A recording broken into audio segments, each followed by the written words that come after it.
Então a gente está quase terminando o Sutra de Vimalakirti, né? A gente agora vai entrar no último, no que é o grande, assim, o grande último diálogo do próprio Sutra, né? Onde, ao final do Shariputra ter se intrometido, né, naquele momento anterior, agora a gente vai ter então o último diálogo do Manjushri com Vimalakirti. E depois disso, vai ver então o que seria a parte final, né, do próprio Sutra. Então a gente vai retornar um pouquinho hoje, né? A gente parou na página 11, né? E a gente vai voltar a um parágrafo ali onde está escrito 14, entre parênteses. A gente vai voltar a um parágrafo, né? A gente chegou a olhar esse parágrafo, mas como aquilo se interrompeu um pouco no meio, né? A gente agora vai então retornar aquele parágrafo 14 para poder pegar o raciocínio por inteiro, né? Então esse trecho, ele é bastante, ele é quase chocante assim, né? Porque ele vai revelar a nossa fixação ao caminho do ouvinte, a um caminho de liberação individual, a um caminho onde o samsara é alguma coisa em algum lugar, samsara é uma coisa definida, né? E aqui então Vimalakirti ele vai apresentar o caminho da liberação na perspectiva dos bodhisattvas. Então os bodhisattvas, a liberação deles não vem porque eles fazem alguma coisa especial. A liberação é o engajamento na liberação dos outros seres, né? Isso é o que seria a liberação dos seres. Então, o fato deles estarem engajados para que outros seres possam atingir a liberação, isso é a liberação para o bodhisattva, e não alguma outra coisa. Então, o caminho do Bodhisattva, ele é a síntese do paradoxo, né? Ele é totalmente paradoxal. Então, Vimalakirti aqui vai apresentar o paradoxo do caminho para nós, né? Isso aqui é muito raro da gente encontrar, né? Mesmo no Vajrayana, por exemplo, né? Isso aqui é super raro da gente encontrar. Então, ali o Manjushri vai perguntar para o Vimalakirti: como é que um Bodhisattva alcança o caminho do Buda? Então aqui não é a perspectiva do Arhat, não é a perspectiva daquele que está fazendo por si só, não é a perspectiva do Bodhisattva. Aí Vimalakirti respondeu: é fazendo coisas que o desviam do caminho que ele alcança, o caminho do Bodhisattva. Então, mesmo caindo nos infernos por ter cometido atos atrozes, o Bodhisattva não apresenta qualquer agonia. Ao entrar no reino dos animais, ele não tem ignorância alguma. Ao cair no reino dos demônios famintos, méritos são acumulados. Mesmo que pareça ser ganancioso, ele está livre do apego. Mesmo que o Bodhisattva demonstre raiva, ele controla sua mente. Mesmo demonstrando parcimônia, ele abre mão de tudo, inclusive da sua própria vida. Aparentemente violando os preceitos, ele é cuidadoso para não cometer mesmo a menor negatividade. Mesmo parecendo bajulador, ele utiliza meios hábeis de acordo com o Dharma. Apesar de parecer arrogante, ele é realmente humilde. Apesar de aparentemente seguir caminhos maléficos, ele vive em harmonia com a sabedoria do Buda. Apesar de viver na abundância, ele reconhece a impermanência, não caindo na indulgência. Mesmo possuindo uma esposa ou esposo, ele está livre da luxúria. Mesmo levando uma vida negativa, negativa seria quase entre aspas aqui, né? Negativa no sentido do que a gente imagina que é uma vida negativa.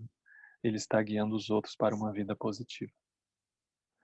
Mesmo ao apresentar a entrada no Nirvana, ele não está se excluindo do estado de nascimento e morte. Manjushri, ao fazer essas coisas que vão contra o caminho, o Bodhisattva realizará o caminho do Buda. Isso aqui é muito chocante, né?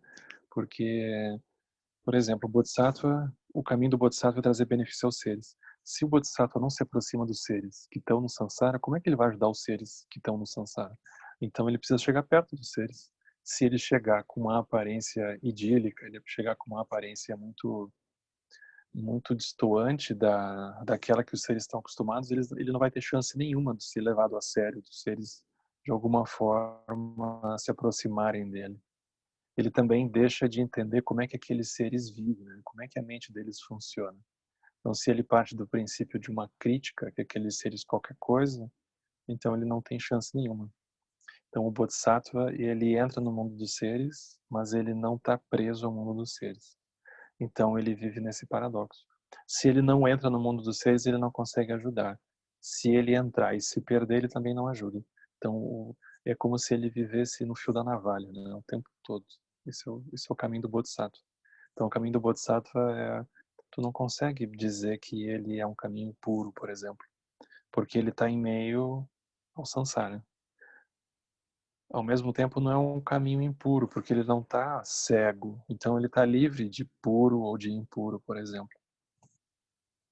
Então, aqui, o Vimalakirti, ele está justamente tensionando essas, ah, esses julgamentos que a gente traz, que são como um filtro natural por dentro da nossa mente quando a gente olha para o mundo e rapidamente categoriza as coisas como para cá ou para lá.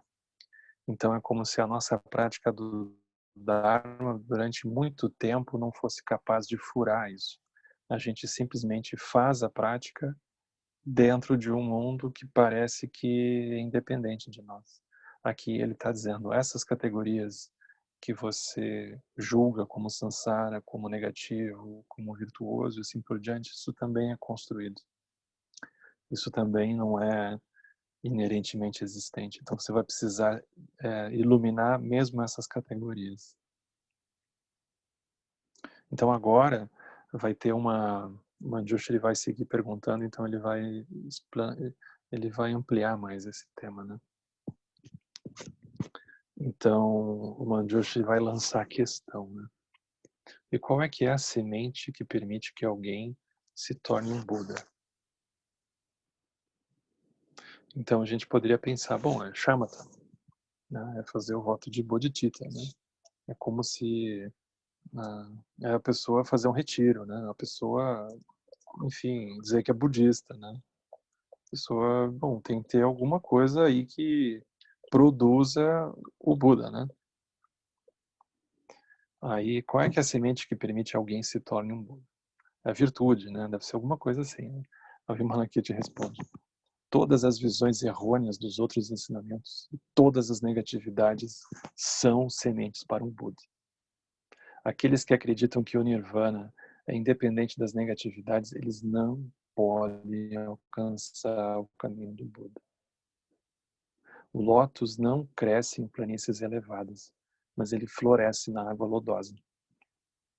Igualmente, o Dharma do Buda é gerado ao viver em meio às negatividades. Isso aqui a gente tem que olhar com muito cuidado, né? Porque a gente realmente é pego por aqui, né? Então, por exemplo, é como se aqui Vimalakirti tivesse estourando a nossa bolha, a nossa certeza de que felicidade é uma coisa, sofrimento é outra coisa. As emoções perturbadoras são samsara, generosidade e as qualidades são o nirvana. Então é como se a gente tivesse embutido já um panorama meio fixo de céu e terra, né? Céu e inferno, no caso. Então ele está nos convidando, né? Ou seja, a gente não vai ter como chegar, a gente não vai ter como avançar na prática se a gente não ultrapassar isso. Então, por exemplo, mesmo se a gente começa a olhar profundamente, o fato da gente denominar uma experiência como emoção perturbadora, como uma coisa negativa, isso é um problema. Porque é como se tivesse uma crítica implícita, embutida ali dentro. Essa crítica embutida, ela é um julgamento. Quando a gente estabelece um julgamento, o que acontece? A gente quer se livrar. A gente quer mandar para algum lugar, para o porão, a gente quer mandar para a cadeia, manda para Curitiba. Não resolve, né? Então, toda vez que a gente tem um julgamento prévio embutido, a gente não consegue olhar profundamente.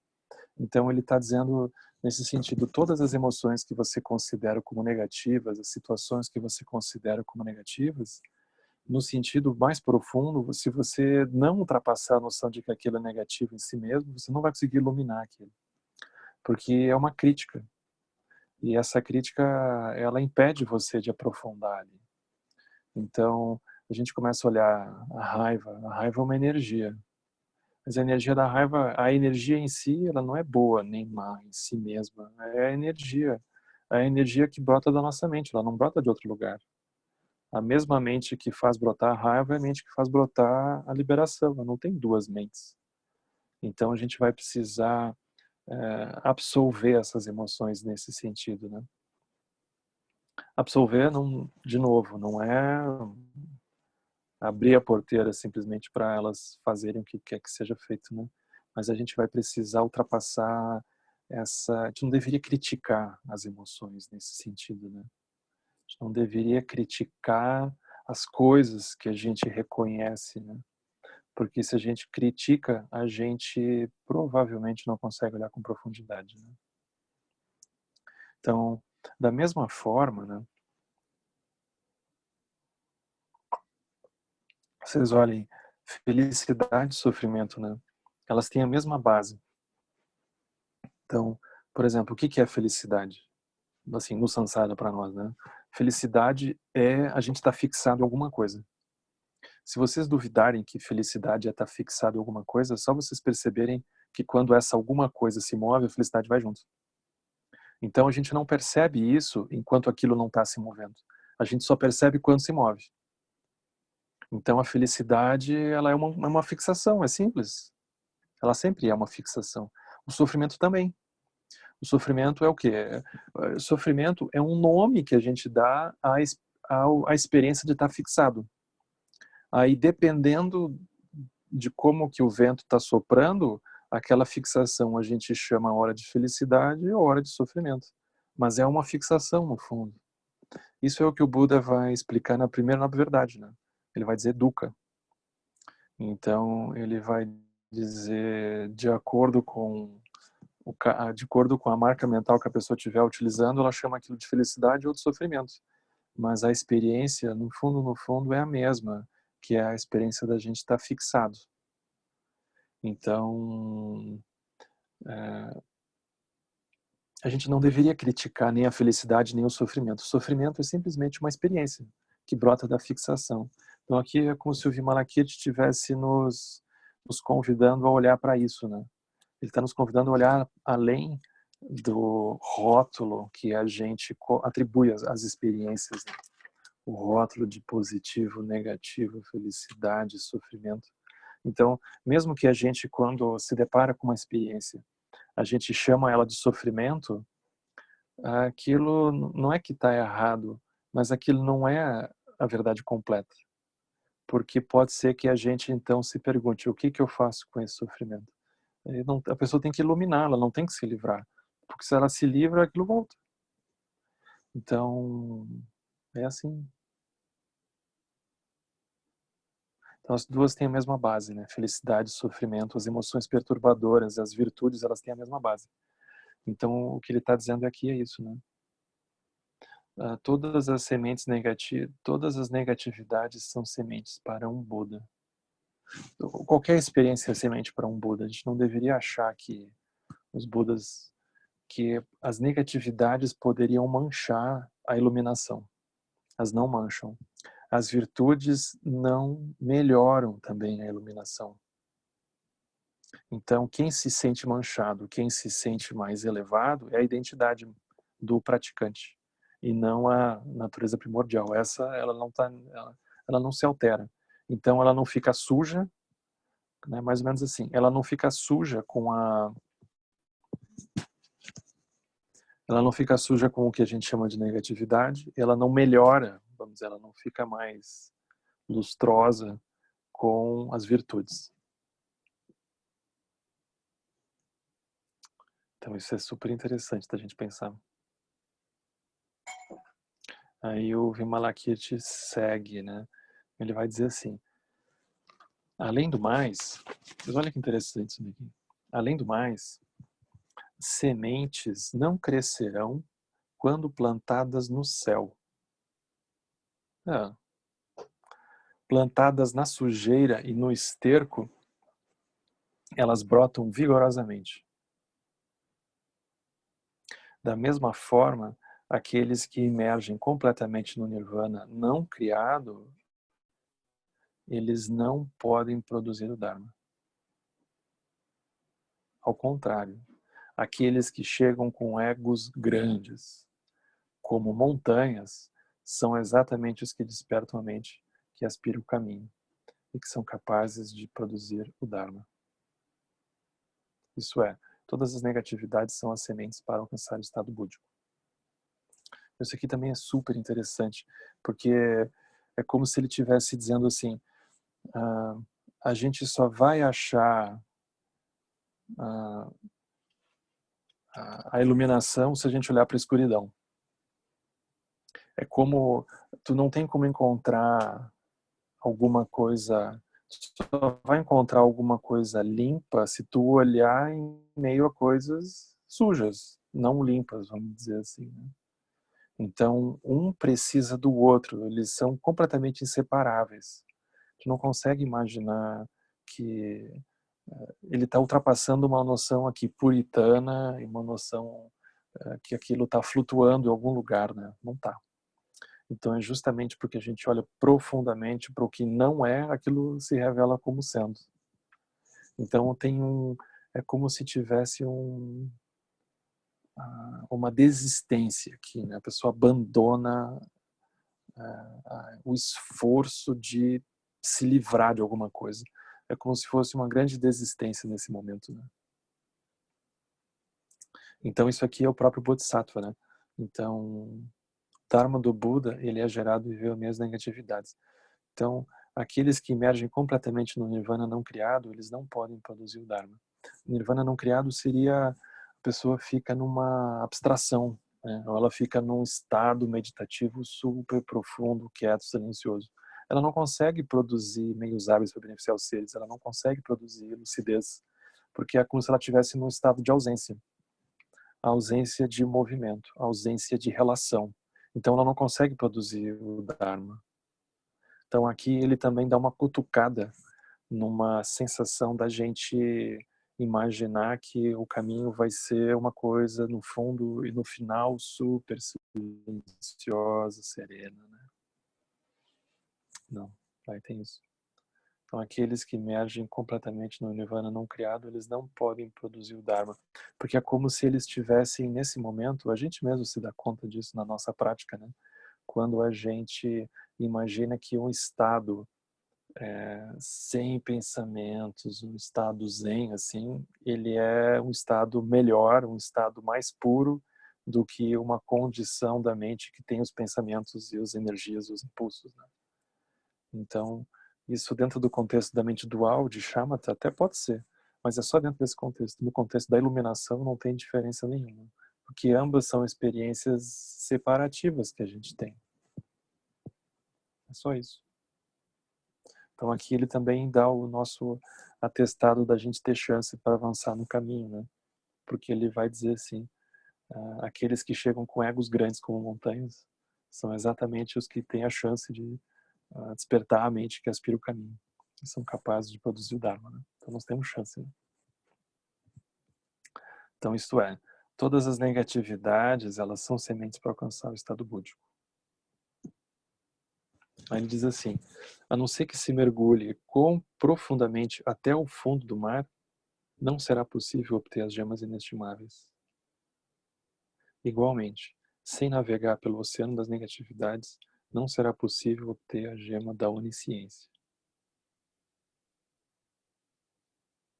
Porque a exclusão, quando a gente exclui alguma coisa, né, vamos supor, a pessoa tem a sensação que ela entrou na mandala da compaixão. Ela está lá na mandala da compaixão. Aí, de repente, ela lembra de alguém. Ela diz, não, esse não merece.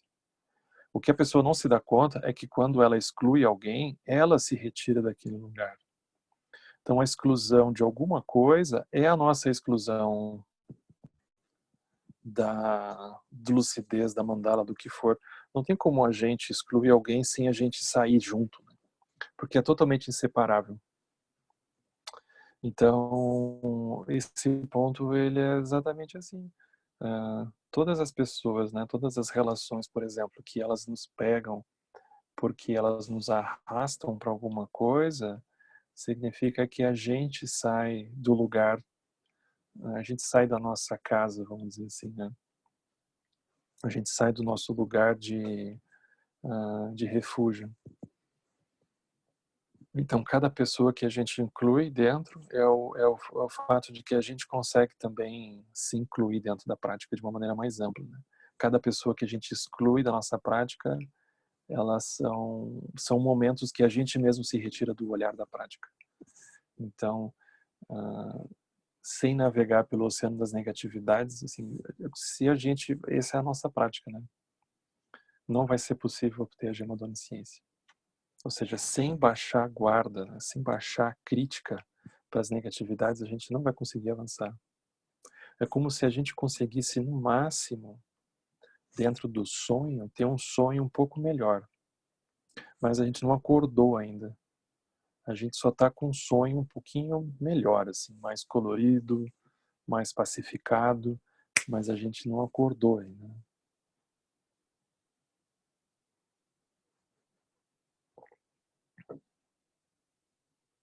Então é muito simbólico que a imagem principal do budismo seja justamente a flor de lótus, né? Que é justamente isso, né? Tem o lodo, como está dizendo aqui, né? Tem o lodo, as negatividades, aí tem a água, que são as lágrimas dos seres, aí tem o talo. Essa é a imagem principal do budismo. Todos os Budas, todas as deidades que vocês encontrarem, né? Guru Rinpoche, todos eles estão sentados sobre uma flor de lótus. Então é como se fosse essa imagem que une céu e terra, né? Então tem o lodo, que é o samsara, tem a água, que são as lágrimas dos seres, aí tem o talo, eles estão sentados em cima daquilo. Então aquele lodo ele só vai conseguir o talo ele só vai conseguir se estabilizar se ele tiver fundo naquele lodo.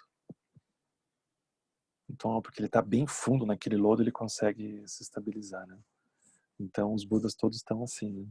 Então é muito impressionante encontrar isso daqui, né? Ele vai dizer, a não ser que se mergulhe profundamente até o fundo do mar, não será possível obter as gemas inestimáveis. Então a fundo do mar seria assim, né? E fundo na nossa própria mente, né? E fundo nas coisas todas que aparecem para nós, né? Porque cada coisa que a gente vê como não sendo, como sendo samsara, o próprio fato da gente chamar alguma coisa de samsara é, como é uma crítica nossa. Vocês observem isso. Tipo, não, isso é samsara. Aí tem uma crítica sutil, tem uma crítica implícita ali dentro. Aí essa crítica, ela talvez nos coloque numa posição de não estar muito disposto a olhar para aquilo, porque enfim aquilo é samsara, né? Aquilo eu tenho que evitar aquilo, enfim é o samsara. Então aquilo é uma região que ela fica guardada só esperando a gente conseguir olhar para ela. Então o fato da gente chamar aquilo de samsara não resolveu nada. Significa que aquilo está em stand-by, só isso. Daqui a pouco aquilo blum, vem de novo, né? Então a gente tem que olhar isso, né? Então o chamado samsara não resolve, né? Então a gente vai ter que olhar. Então isso aqui é um caminho em que progressivamente a gente baixa a guarda para os rótulos que a gente vai atribuindo às coisas como samsara, como emoção perturbadora, como negatividade. A gente baixa a guarda e simplesmente olha como uma experiência que é a exibição da nossa mente. Aí a gente olha para aquilo, mas sem qualquer atribuição de rótulo, de significado, de qualquer coisa. A gente simplesmente olha como é que aquilo funciona, né? Então por isso que se diz que essa categoria de ensinamento, ela é inexprimível, ela é impagável, ela é qualquer coisa, porque ela é a única que nos faz acordar dentro do sonho, né?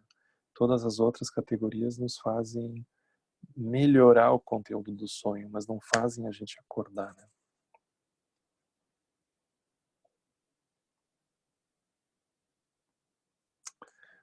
Aí isso concluiu com o diálogo com o Manjushri, né?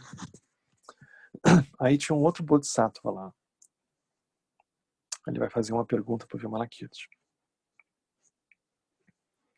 Então, naquele momento, o Bodhisattva Sarva Darsana perguntou a Vimalakirti: chefe de família, quem são os seus pais, esposa, filhos? Sim, uma pergunta normal, né? Parentes, professores e amigos. Uma pergunta que a gente faz assim quando está querendo conhecer um pouco mais a pessoa, né? Gerar um pouco de intimidade, né? Quebrar o gelo, assim, né? Você está curioso. Aí ele vai perguntar: onde é que estão os professores e amigos? Onde estão os seus servos, animais domésticos e carruagens? Como é que eles estão?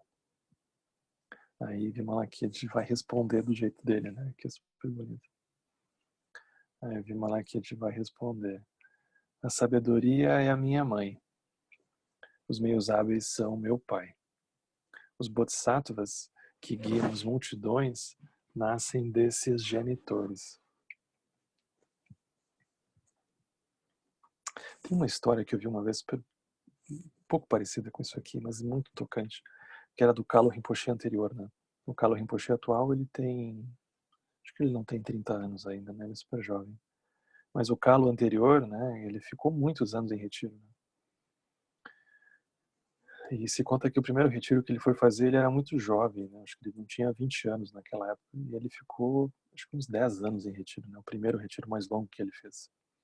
E a mãe dele ficou desesperada para saber onde é que o filho tinha ido, né?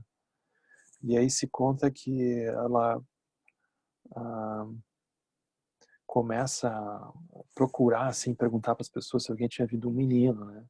Assim, assim, assado, que queria fazer um retiro, e só ela tinha ficado sabendo que era naquela região. Não, ninguém viu ninguém, assim. Né? Seguiu procurando um tempo. Até que um dia ela cruzou com uma pessoa e disse: olha, estou procurando um menino, assim, um jovem que está entrando em retiro, já deve estar meio cabeludo agora. Vocês não viram ninguém? Ela disse: eu ouvi falar que no alto dessa montanha, que tem uma caverna escura, molhada, úmida, cheia de morcego, tem um maluco lá dentro. Aí ela sobe a montanha, quando chega tá o filho lá, uma caverna úmida, assim, super escura, né? Degradação completa, né? E aí ela diz: meu filho, né? O que você está fazendo aqui? Aí ele vira para ela e diz assim: você não é minha mãe. Minha mãe é o espaço básico.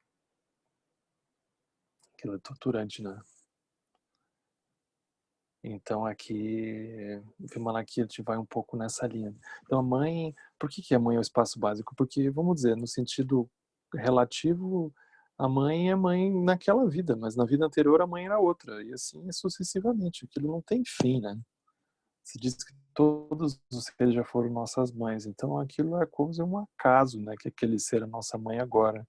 Daqui a pouco o ser morre, sabe lá quem vai ser a mãe, né? Então a mãe mesmo é a mãe da Armata, né? Então ele disse isso.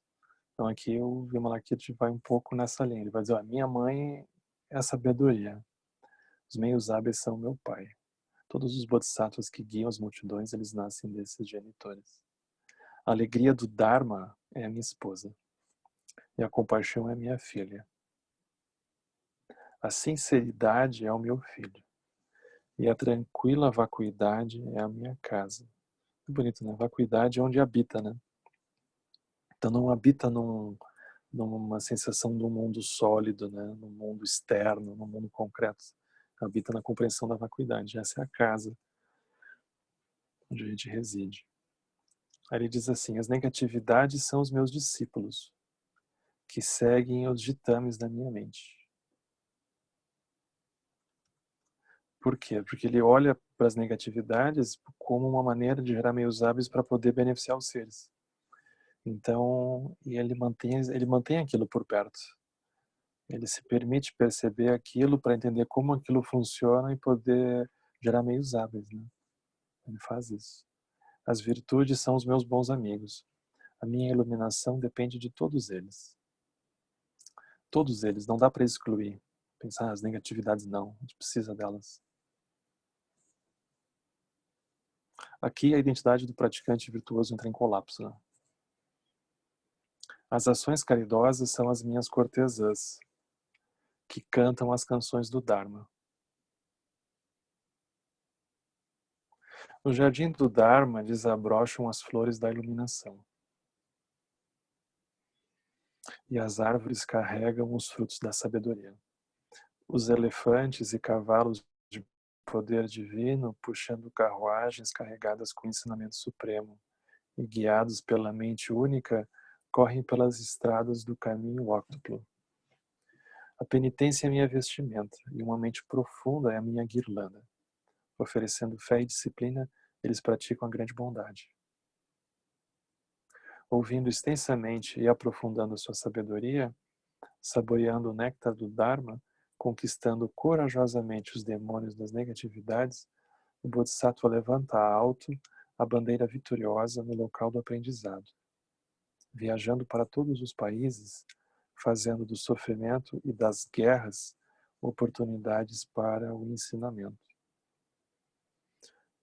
Porque é onde os seres estão com problemas, né? Os seres estão sofrendo. Então ele vai justamente aproveitar essa oportunidade para fazer alguma coisa. Porque se os seres estão todos bem, está tudo indo muito bem, os seres não vão ter muito interesse em olhar para essas coisas. Né? É quando a coisa começa a complicar que milagrosamente o interesse aparece. Né? Então no Sansara funciona assim. Usando meios hábeis adequados para ensinar o Dharma, ele salva as pessoas dos seus sofrimentos. Como o lótus emergindo de um fogo, ele pratica a meditação em meio aos desejos.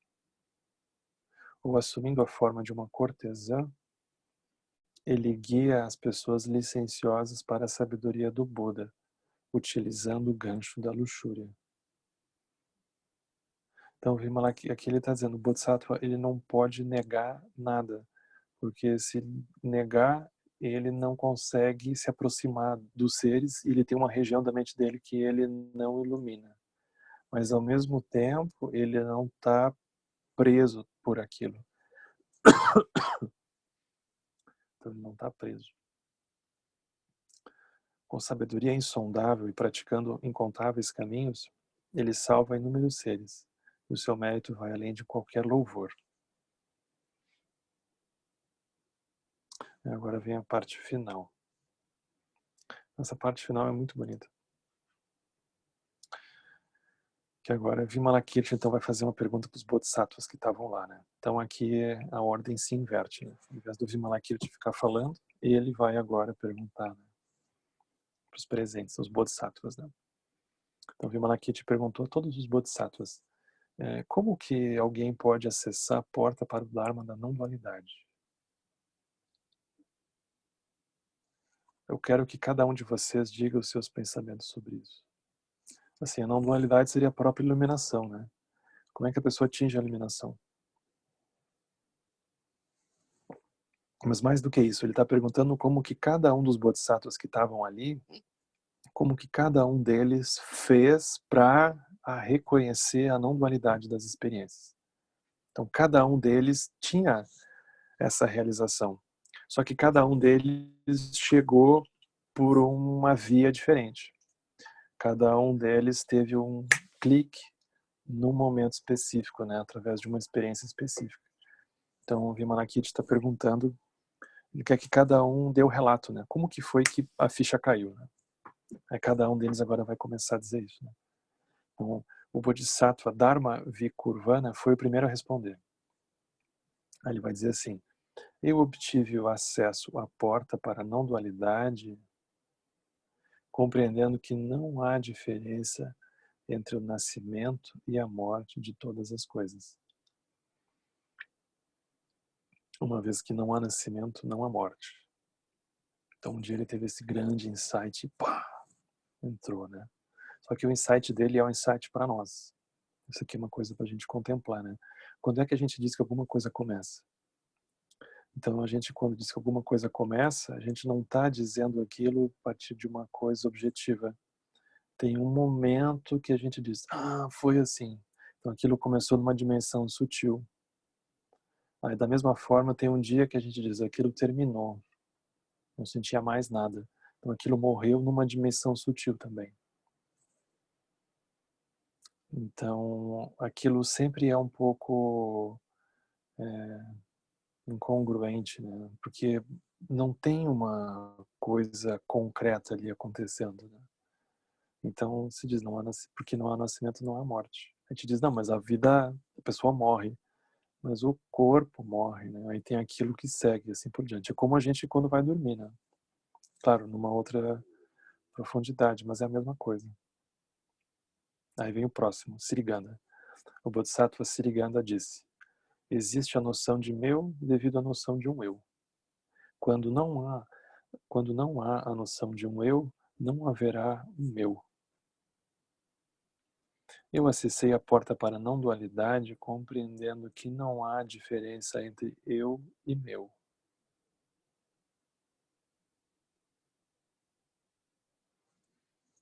Aí vem o Bodhisattva Sirikuta. Ele diz: no que se refere à pureza ou impureza, originalmente não há nem pureza nem impureza no Dharma. Os pensamentos de pureza e impureza, eles surgem do pensamento discriminatório. Eles são rótulos, né?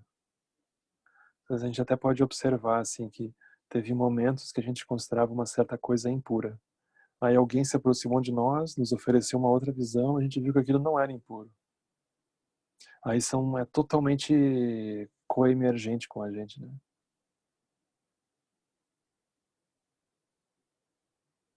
Então eles surgem do pensamento discriminativo, eles não são propriedade das coisas, né? Ao realizar isso, eu acessei a porta para a não-dualidade. Aí vem o Sunetra. Aí o Bodhisattva Sunetra vai dizer: eu acessei a porta para a não-dualidade contemplando forma e não forma. Todas as coisas no universo são originalmente uma só, e não deveria haver diferenças. Portanto, não há forma definida. Portanto, não há nada que possamos nos agarrar. Ao ver a não diferenciação de todas as coisas, eu acessei a porta para a não-dualidade.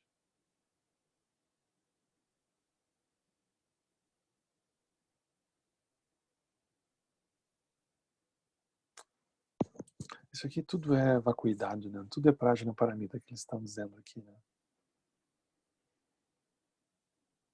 Aí vem o Bodhisattva Tizya. Aí ele diz: eu acessei essa porta observando o bem e o mal. Quando não há fixação ao pensamento de bem e mal, é alcançado o estado de não apego. E aí vai ser possível alcançar a não-dualidade. Então, bem e mal surgem da gente estar fixado em alguma coisa. Vocês observem isso. A própria noção do que é bem e do que é mal, ela muda com o tempo para nós. Ela é diferente, outras pessoas têm outras categorias. Aquilo não está nas coisas em si. Então aquilo é totalmente coemergente com a gente, com a nossa mente. Então quando não tem fixação, ou seja, a pessoa ela desiste, né, de tentar lutar ou de tentar encaixar, de consertar qualquer coisa, e ela repousa nessa mente aberta, ela alcança o estado de não apego. E é possível alcançar a não dualidade. É como se fosse a desistência do praticante aqui, né?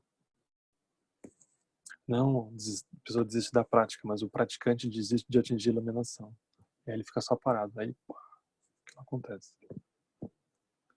Aí vem o Bodhisattva Sinha. Ele diz: eu alcancei a não-dualidade pensando sobre transgressão e felicidade. Parece uma coisa super mundana, né? Mas ele diz assim: quando eu olho para as duas com verdadeira sabedoria, eu vejo que a transgressão, como verdadeiramente é, ela é a felicidade. Felicidade absoluta, né?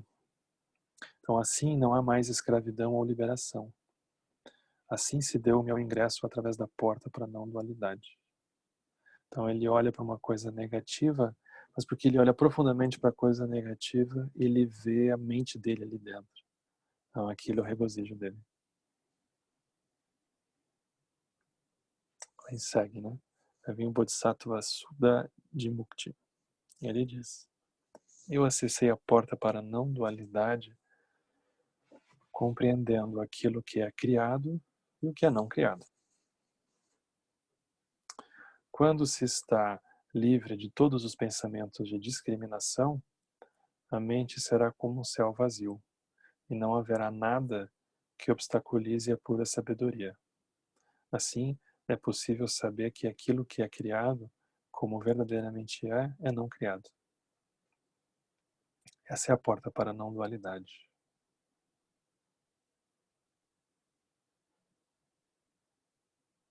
Aí na sequência vem o Bodhisattva Dantamati. Ele diz: eu acessei essa porta observando a natureza do samsara e do nirvana. Quando a verdadeira natureza do samsara é conhecida, não há nascimento ou morte. Não há escravidão ou liberação, nem queimaduras ou extinção. Essa é a entrada para a porta, da porta para a não dualidade.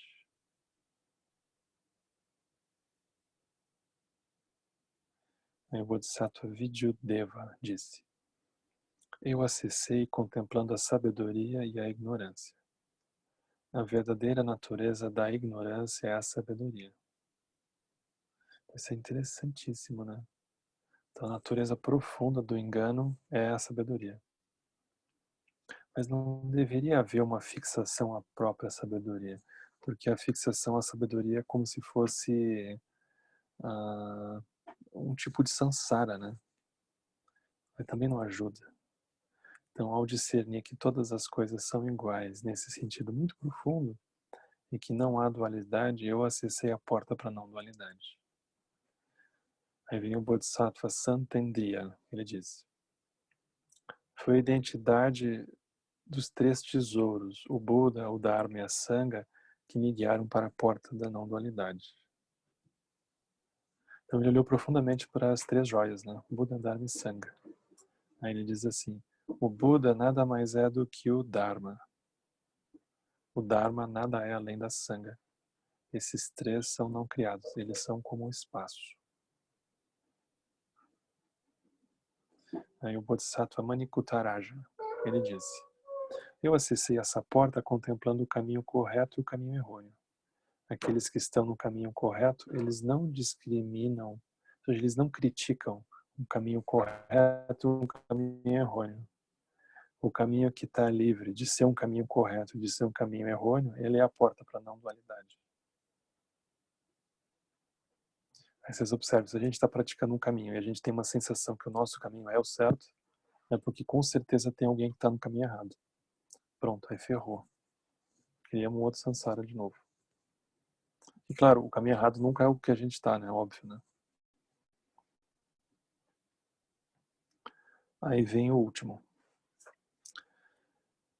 O Bodhisattva Satyarata. Ele é o último a dizer. Ele vai dizer assim: eu acessei a porta da não-dualidade pensando sobre verdade e inverdade. Alguém que realmente vê a verdade nem mesmo tem o pensamento de ver a verdade. Ele não precisa dizer que aquilo é verdadeiro, né? Isso é assim porque não manter qualquer discriminação entre verdade e inverdade é o estado de realmente chegar à verdade. Toda vez que a gente diz que alguma coisa é verdadeira, tem uma crítica com relação àquilo que não é daquele jeito. Aí, de novo, a gente cria um outro samsara, né?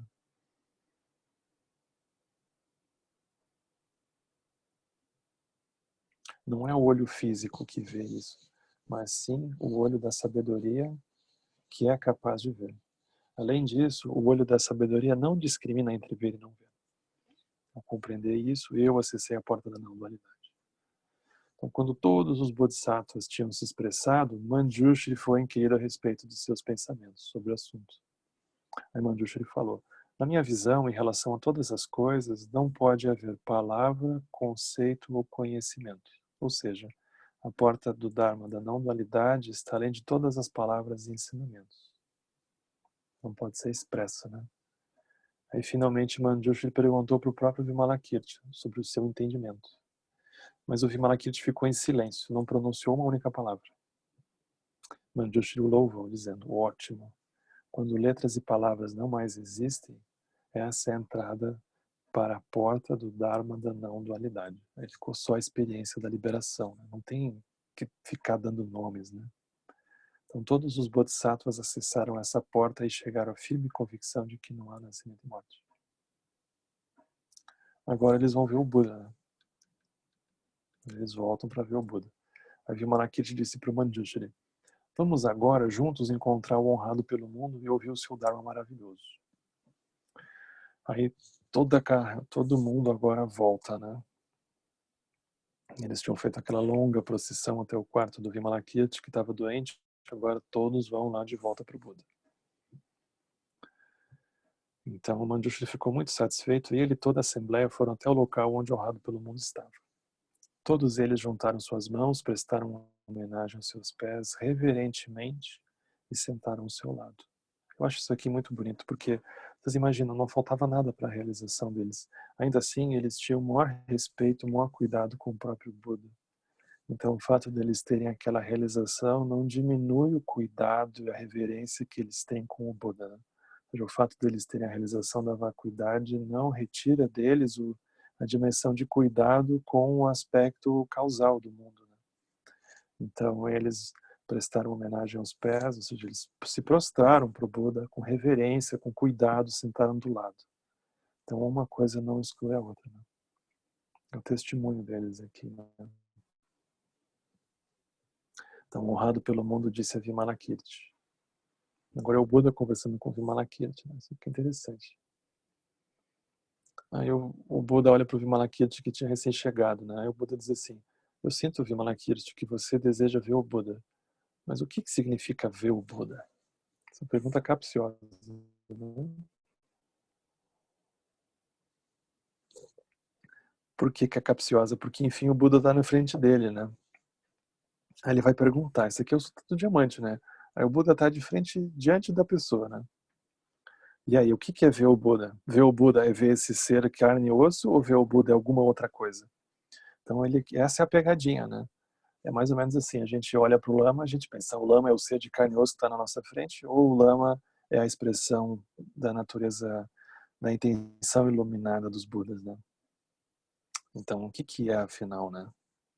Então, isso aqui é a prova para a pessoa passar no vestibular ou não. Né? A Vimalakirti respondeu: ver o Buda significa ver a si mesmo. Que bonito isso.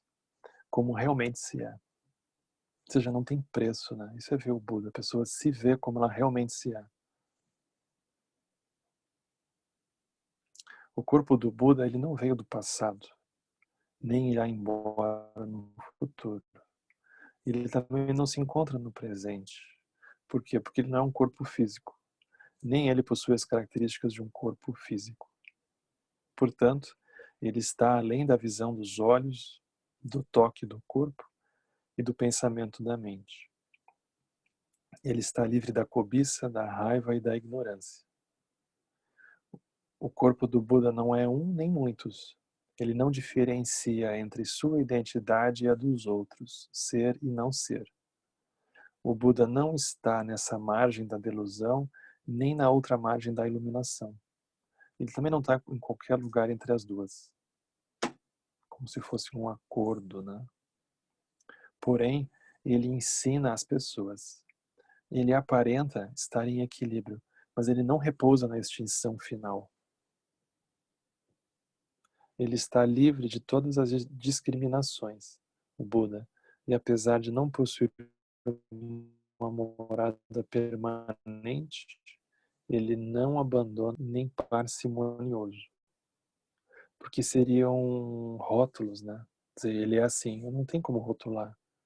Ele não observa os preceitos, mas ao mesmo tempo ele não viola os preceitos. Ele não é paciente, também não é irritável.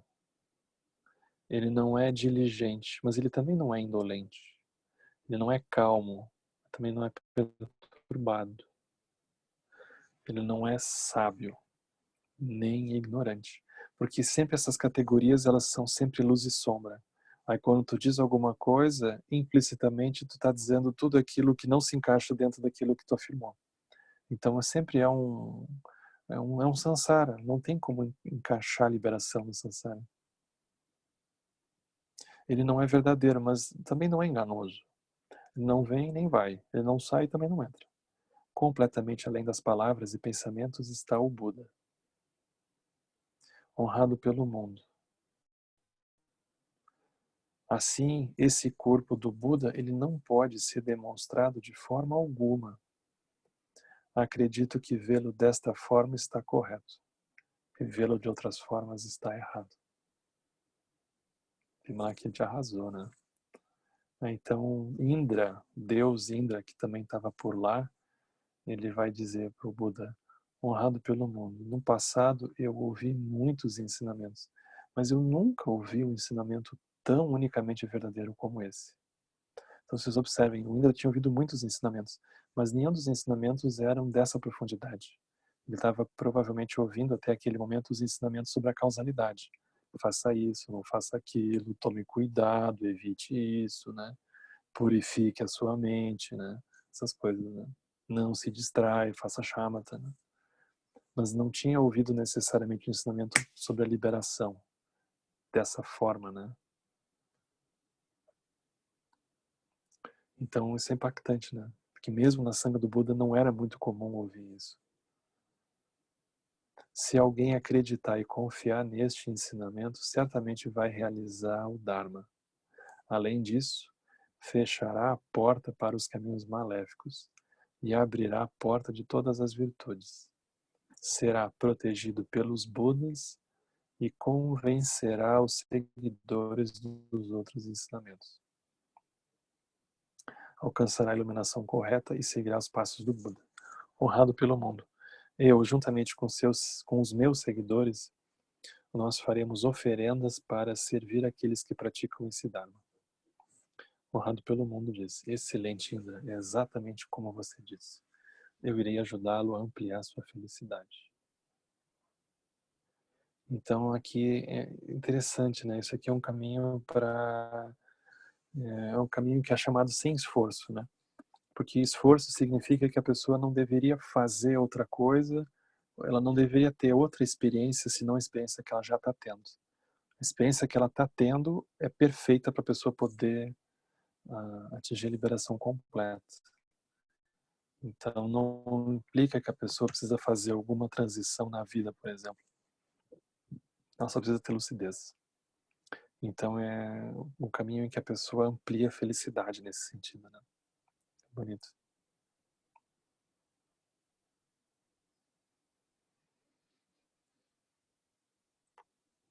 E assim a gente conclui o Sutra, né? Um sutra que vem na sequência do Sutra do Diamante. Então eles são assim, quase parentes, né? São muito parecidos na sua profundidade, né? Cada um do seu estilo, mas a classe de ensinamento ela é muito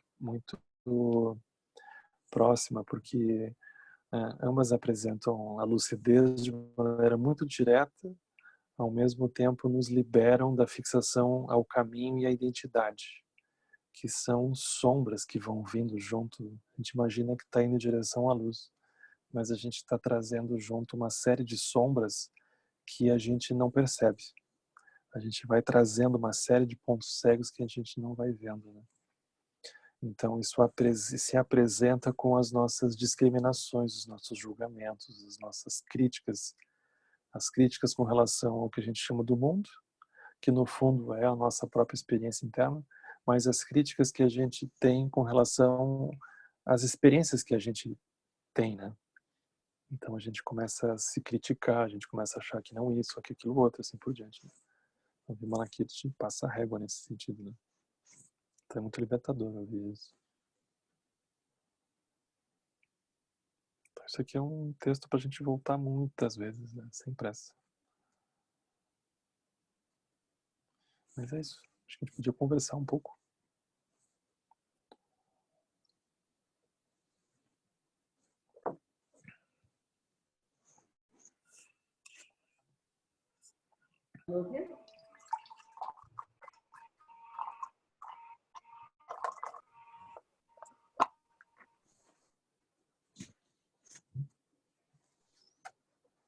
Henrique? Estou te ouvindo. Tudo bom?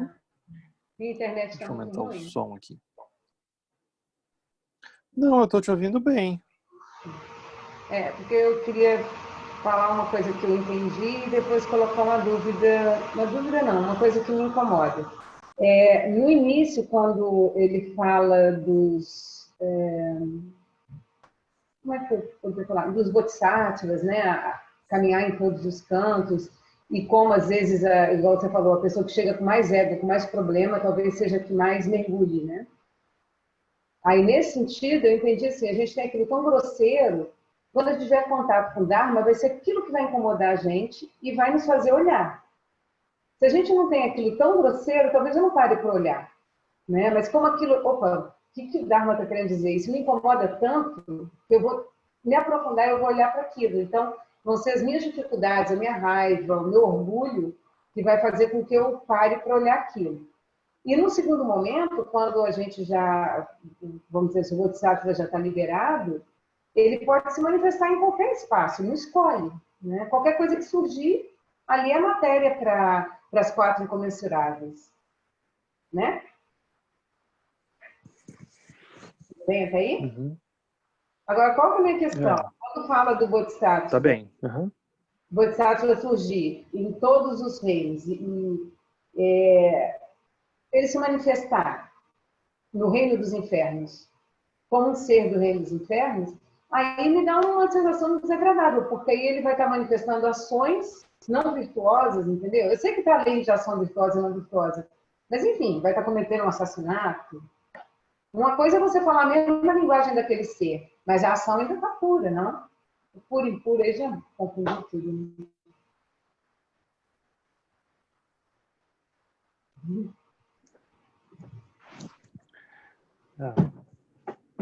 É porque aí nesse nível é mais ou menos assim, aí tu mata alguém dentro do sonho.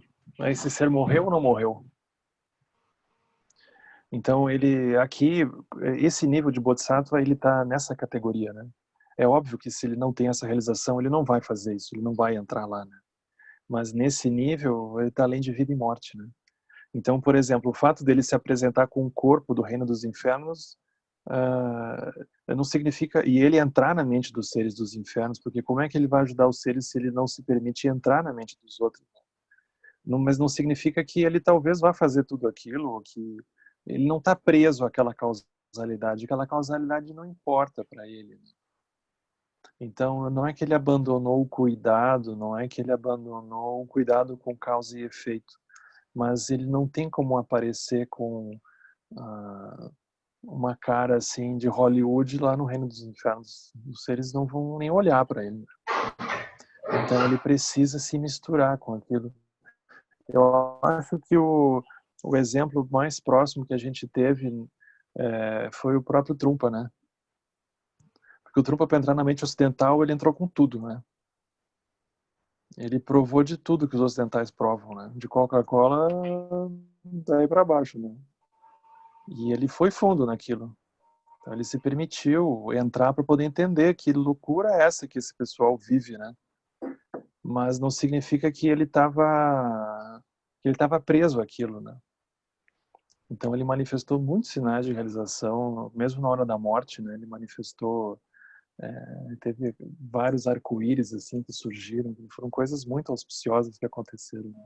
Então não era uma pessoa que estava presa, mas ao mesmo tempo tinha um nível de a compaixão, ela sempre é um pouco, ela é arriscada nesse sentido, porque ela ao mesmo tempo tu tá entrando dentro da confusão ali, não tem como sair limpo, mas não é uma coisa de estar sujo, ele está justamente nesse lugar que tu não vai conseguir enquadrar, sabe? Ele está além de enquadrar, porque se ele estiver preocupado com enquadrar, ele não consegue ajudar. Agora, se ele também não tiver uma liberação, ele não ajuda, ele só confunde, ele só piora as coisas. Então, ele está além de uma coisa dessas que a gente poderia até mesmo julgar, porque os julgamentos que a gente for fazer, eles sempre vão ser a gente encaixotar aquilo, né? A gente tentar botar aquilo dentro de uma caixinha. E ele está justamente com essa visão que ele está trazendo, eles estão além da possibilidade disso acontecer. Né? Então, dentro do movimento do Sansara, os Bodhisattvas, eles provavelmente não vão ser entendidos, né? Porque é como se a gente esperasse dos Bodhisattvas aquilo que a gente construiu como sendo certo e errado, por exemplo. Mas o certo e errado, como os bodhisattvas vão dizer aqui, quando eles realizam a não-dualidade, aquilo também não existe, né? Os bodhisattvas, eles não vão conseguir se encaixotar nisso, né? A gente começa a ler as histórias daqueles Mahasiddhas antigos da Índia, eles eram seres muito estranhos, né? Por muitas razões, né? Eles tinham comportamentos assim, hoje em dia seriam presos, eu tenho certeza, né? Seriam presos hoje em dia. Porque eles não estavam dentro das coisas sociais, assim, culturais, né? Eles não estavam ali. Mas eles não estavam de modo inconsequente também. Então isso é que é o complexo para a gente, porque a nossa mente ela é muito 880, né? Então isso daqui é uma maneira da gente, de alguma forma, desistir de resolver isso, né? Mipa Rinpoche, ele tinha uma analogia que ele dizia, essa mente dual, assim, 8 ou 80, ela é como ele dizia que é como um elefante, que quando está que vai tomar banho num rio, por exemplo, para se refrescar e para se limpar. Aí quando ele sai do rio, ele vai procurar uma poça com lama para se sujar, para poder se secar da água. Então vai estar sempre pulando de uma coisa para outra que, enfim, não resolve nunca, né? Então aqui eles vão estar um pouco além dessas coisas, né?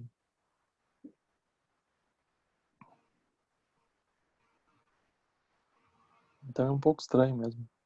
Agora, essa coisa do ego grande é interessante também, porque é como se tivesse uma coisa de que a pessoa vai ter que ter quase uma teimosia, sabe? Também embutida ali. Porque se a pessoa não tiver uma energia constante, ela não tiver uma determinação, ela não tiver uma vontade de fazer a coisa acontecer, ela vai simplesmente ser levada pela dispersão usual do samsara, né? Então tem um aspecto desses também, né? Então, a dispersão usual do samsara, daqui a pouco a pessoa, quando vê, piscou, passou 10 anos, a pessoa foi assim, né? Então tem um nível também de perseverança aqui. Então, a maneira do samsara, a gente diz que a pessoa é meio ego grande, assim, né? Mas é nesse sentido, a pessoa vai precisar ser um pouco, que no sul a gente diz assim, faca na bota, né? Quê? Aqui a gente chama faca na bota. É alguém que é teimoso, assim, né?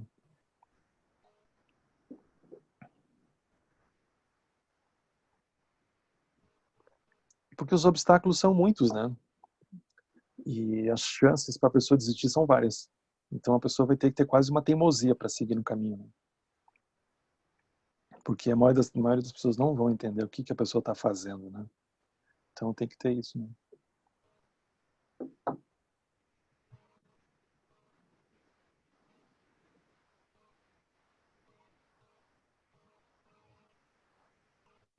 Eu acho que só o mérito da gente ficar com uma cara assim, pensando, né, do certo e do errado, já é uma grande coisa para nós, né? Do que é negatividade, do que não é negatividade, né? Porque essas categorias, elas não são dadas, né? Então, só o fato da gente baixar a guarda para essas coisas já é o mérito do Sutra, né? Baixar a guarda para essas coisas todas, né? Isso já é o ponto. Isso é maravilhoso, porque todo julgamento e rótulo que surge é exatamente aquilo que a gente está querendo que o mundo seja, querendo que a realidade seja. Né? Então já aponta total a nossa fixação, a nossa É. identidade construindo ali. Então é bacana fazer esse exercício de ver o julgamento surgir e abrir mão dele, né? É bem legal. E aqui, como ele aponta todas essas armadilhas onde a gente se agarra, Olhar para ele, né? fica bom, fica bom. Uhum.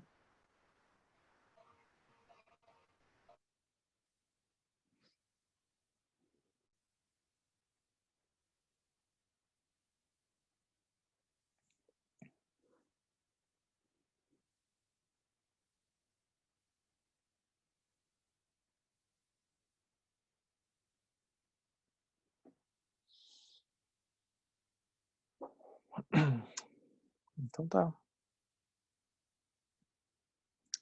Ah, semana que vem a gente não tem encontro, eu vou estar no retiro de inverno, no Caminho do Meio. Eu acho que vai ser todo ele transmitido, né? Começa agora na sexta-feira, dia 5, e ele vai até o domingo, dia 14. Acho que todo ele vai ser transmitido, né? Então, se vocês quiserem acompanhar ao vivo, vai estar, acho que vai ser tudo transmitido. E aí a gente se encontra depois, daí na semana 14 em diante, né? Então é isso. Eu não sei bem o que vai acontecer depois, mas a gente vai encontrar alguma coisa, né? Com certeza.